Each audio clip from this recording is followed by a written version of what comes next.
Hello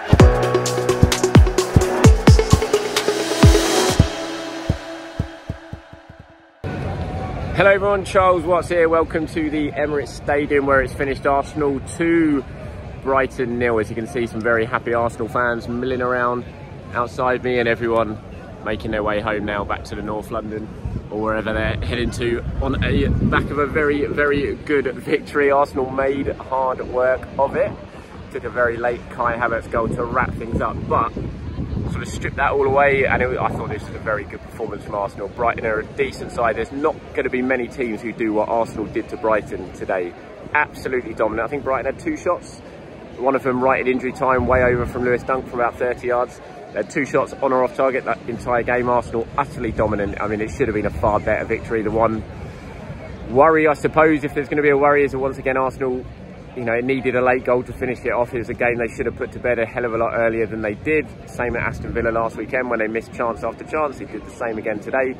Didn't make the most of some opportunities when they turned the ball over in one possession again, which is the same as what they did at Aston Villa. But look, I'm not going to complain too much. I thought this was a really good, dominant performance from Arsenal against a very good Brighton side as well. And on the back of what happened at Aston Villa last weekend, this was a really important game for Arsenal. They just had to win. They had to get back to winning ways, especially with that game at Anfield to come at the weekend, and they did that. I mean, the first half they were utterly dominant. I think they finished the half-time stats with 15 shots to Arsenal, 0 for Brighton on or off target.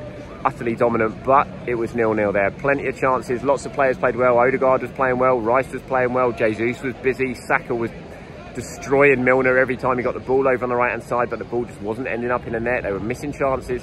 There was plenty of them.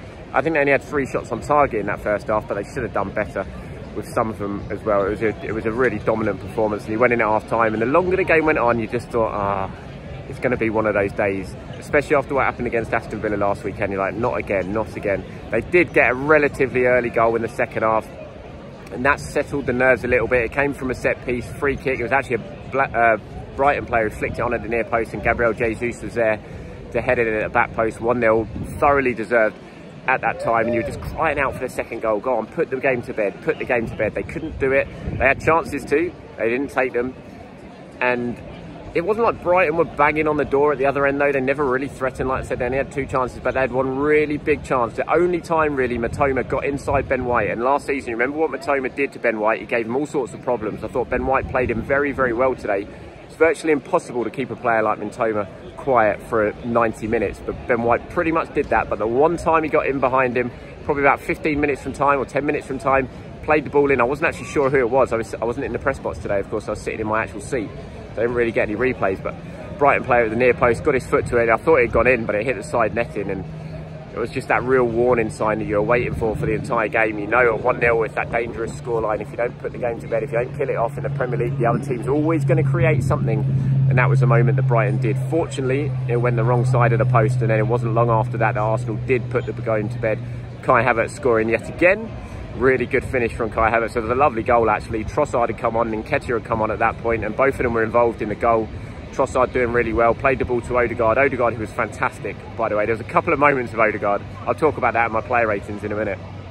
There's a couple of moments of Odegaard when maybe he held on to the ball a bit too long. He didn't, but his actual performance all round, his pressing, the ability to work the ball out of tight spaces, to get the ball away. I mean, it was absolutely fantastic, I thought, Martin Odegaard today. And he played the ball, got it to Nketiah, who had come on, and fair play to Eddie. Sometimes, you know, people question his decision making in the final third, but he drove forward, he picked the right pass to Havertz. Lovely couple of touches from Havertz to get the ball out of his feet, and the finish was excellent. And you could feel the relief, honestly, in the stadium. Just sweep around the stadium when that ball hit the net with a couple of minutes to go. It's like, thank God we don't have to survive a nervy 6 minutes of injury time with only a 1-goal lead. You can see by the celebrations from Mikel Arteta what it meant. He knew it was an important goal. Arteta got booked again in this game for complaining in the first half. Arsenal getting very frustrated with the referee and the officials in the first half for a couple of really nasty tackles, especially one from James Milner that went unpunished. And Ben White, pretty much the first foul Arsenal conceded after 30 minutes. He got a yellow card, and then Arteta complained. He got a yellow card, which will only add to the feeling that Arteta's getting singled out by the managers, by the referees.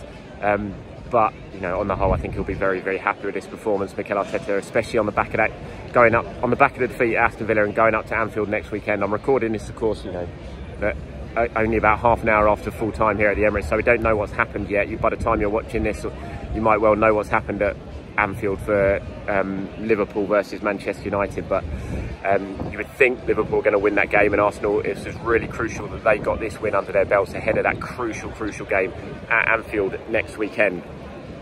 Okay, let's talk about player ratings now, and as I said, I thought this was a really strong, dominant, good performance from Arsenal, even though they should have won by more goals. But player ratings, I think, is going to reflect what was a decent performance. David Raya in goal, his passing, there was a couple of misplaced passes, but you're always going to get that with a goalkeeper who's been asked to do what David Raya's been asked to do by Mikel Arteta. But on the whole, I thought he played really well.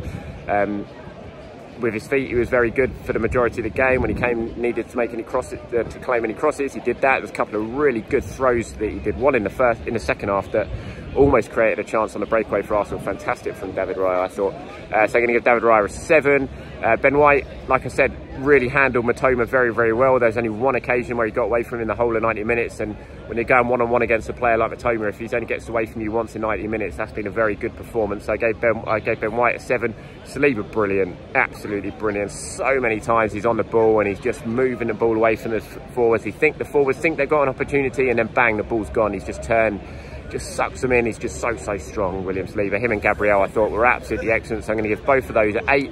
Zinchenko, I'm going to give a 7. I thought there was some really good play by Zinchenko. A couple of passes which just proper thread of the needle type stuff when you didn't think it was on, and he pulled it off.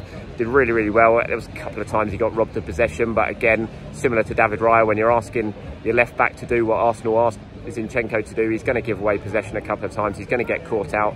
That happened a couple of times, but on the whole, I thought it was a really good performance from Zinchenko, so I'm going to give him a 7. Declan Rice, I mean, I say it every single time I record one of these videos, magnificent. If he'd have scored that goal when he ran the length of the pitch in the second half, when he skinned a couple of players, drove forward, had the shot that was saved well, that had gone in. I mean, you're going to be talking about that goal for a long time. He's just so good. The amount of times I turned to the people next to me in the stands were just like, he's so good. He is so good. I knew he was excellent when Arsenal signed him from West Ham, but my God, what a signing he is. And if Arsenal are going to go out and win this league this season, and Declan Rice is going to be so influential in that. Excellent performance from him, and again, he gets a 9 from me. Martin Odegaard, again, I thought Odegaard was fantastic. There was a couple of points when maybe he should have got a shot away earlier. He took an extra touch in the penalty area when he shouldn't have done. But his actual all-round performance, Martin Odegaard, the amount of times he got out of really difficult situations and found a player in space, some little bits of skill that he did properly took the breath away. I thought it was an excellent performance from the captain. Gave him an 8. Kai Havertz, absolutely. I was just talking to someone here. If you're watching this, I didn't catch your name. The guy who came over from Australia, who I was just talking to us about 20 seconds before I recorded this video. We were just talking to him, and he called Kai Havertz the disruptor, and he was exactly that today. Didn't give Brighton any second. He was constantly disrupting their play, coming back, winning passes, giving away some fouls, but that's exactly what you want him to do. Just being a little bit nasty, using that physicality well. Scored the crucial second goal, another goal for him. Thought it was a really good performance from Kai Havertz. He gets an 8 from me. Saka and Martinelli probably all look at this game and think they should have done more. They had a lot of space. They got Saka was up against James Milner, and he had the beating of him all the time. Martinelli was up against a very young player who came on in the first half because Veltman got injured. I've forgotten his name, the young teenager who came on, and you thought at that point the wingers were going to really take advantage of that. Probably didn't do enough. Martinelli had a couple of lovely moments, should have got an assist. He set up Kai Havertz with a really good chance that Havertz headed over in the second half, so that should have been an assist for Martinelli. But I wonder if those two will look back on that tonight when they're assessing their performances and thinking they probably should have done a little bit better with the opportunities and the space they were given. I mean, both of those are 7. Jesus, classic Jesus performance. Probably you look at it and think you weren't in the penalty area enough. You were coming deep too many times, and that was leaving Arsenal a little bit short in the penalty area. But you know, with Jesus, it was just an all-action display, constantly causing Brighton problems, winning the ball back, pressing very well. He scored the goal in the first goal, drifting off to the back post to get the header, heading it in to make it 1-0. It's a good performance from him. I'll give Jesus an 8. The substitutes who came on, Nketiah and Trossard came on. Both were involved with the second goal. Fair play to Eddie, as I said, made the decision making, got it spot on there with the Trossard was involved in it. Odegaard to Nketiah, he picked the right pass. There was a nice little run before that as well, so he got the assist. I'll give Eddie Nketiah a 7. I'll give Trossard a 6, and the others who came on very late. Smith Rowe actually came on very late, had a chance, it was saved very well by the goalkeeper, but the others, yeah, they came on, so I'm not going to give those two a mark. They just got the the final few minutes here. But on the whole, look, this has been a really good performance from Arsenal. It's been a really good win. They've bounced back from the defeat against Aston Villa. They've got the 3 points they needed ahead of the trip to Anfield. And for now, at the time of recording this video, probably not by the time you're watching this video, they are top of the Premier League once again. It's finished here. Arsenal 2, Brighton 0.